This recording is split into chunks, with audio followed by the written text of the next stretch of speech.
เย่เย่เย่ถือว่าสำเร็จแล้วเด้อพี่น้องเนาะนี่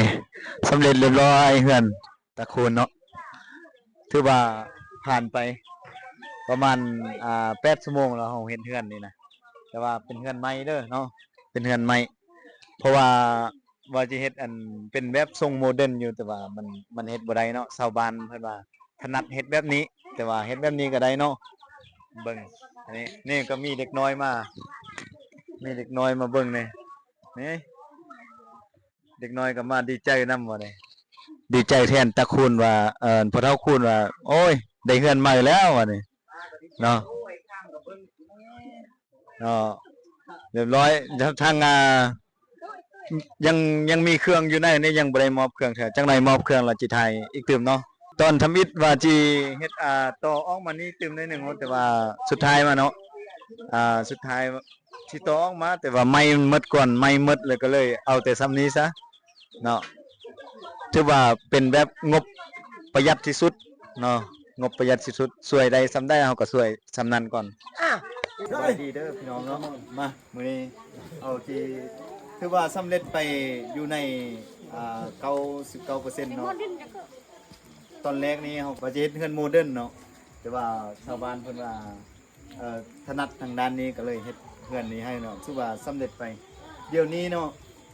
สำหรับเฮือนนี้เฮาจิมอบให้เพิ่นแล้วเนาะเฮือนตาคูนนี้ก็คือผู้นี้เด้อเพิ่นนั่งอยู่นี่เลยเนาะอันนี้คือตาคูนคือพวกเราคูนนั่นเนาะแล้วสำหรับเครื่องอันนี้นี่น่ะเครื่องตัวนี้นี่เครื่องทุกสิ่งทุกอย่างนี่มันจะมีผ้าเสื้อผ้าห่มมุ้งม่อนแล้วก็มีถ้วยมีบ่วงทุกสิ่งทุกอย่างเลยที่ได้มอบให้เจ้าหมดอันนี้เป็นเครื่องเจ้าหมดเด้อเครื่องนี้เป็นเครื่องเจ้าหมดแล้วแต่เจ้าสิใช้แล้วแต่เจ้าสิเฮ็ดบัดนี้น่ะความรับผิดชอบอยู่ของเจ้าเลยแล้วค่อยก็ขอบใจเนาะ FC เนาะทุกภาคส่วนแล้วก็ขอบใจทางห้องการแรงงานและสวัสดิการเมือง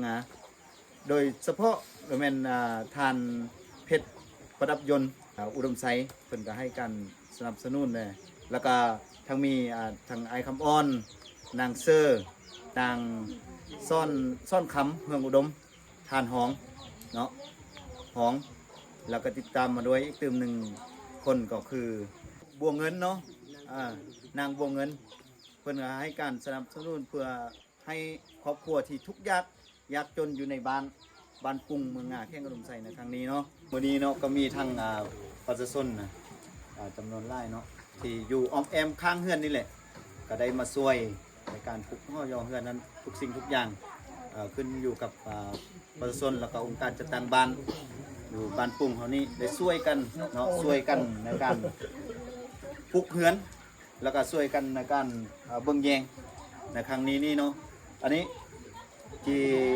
สัมภาษณ์การจัดตั้งบ้านเนาะบ้านปรุงนี้ในการช่วยเหลือในครั้งนี้และขอบใจทาง FC ยังครับเนาะมื้อนี้เนี่ยข้าพเจ้าก็มีภาคภูมิใจหลายทาง FC เนาะFC ก็คือลูก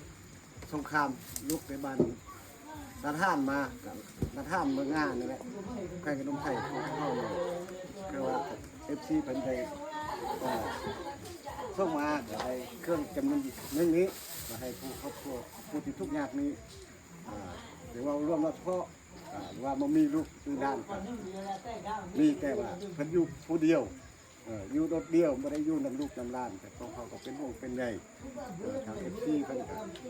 เป็นห่วงเป็นใยความทุกข์จนของเพิ่นแนะนำมื้อนี้เนาะคือเพื่อนดังนี้ทางบ้านหลักเมืองของเฮาและเพื่อมาปลูกเพื่อนนี้มอบให้เพิ่น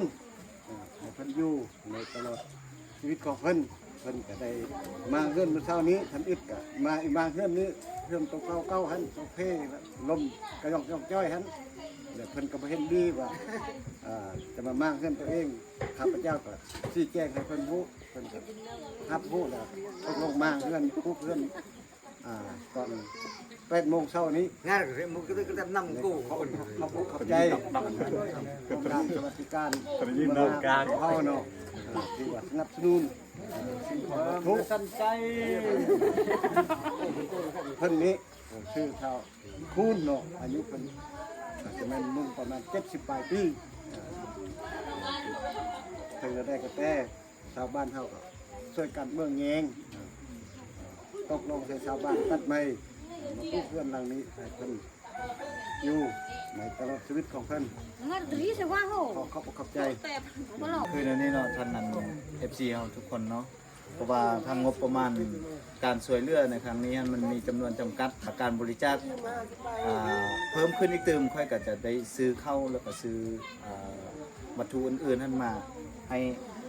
นำเราตื่มเนาะ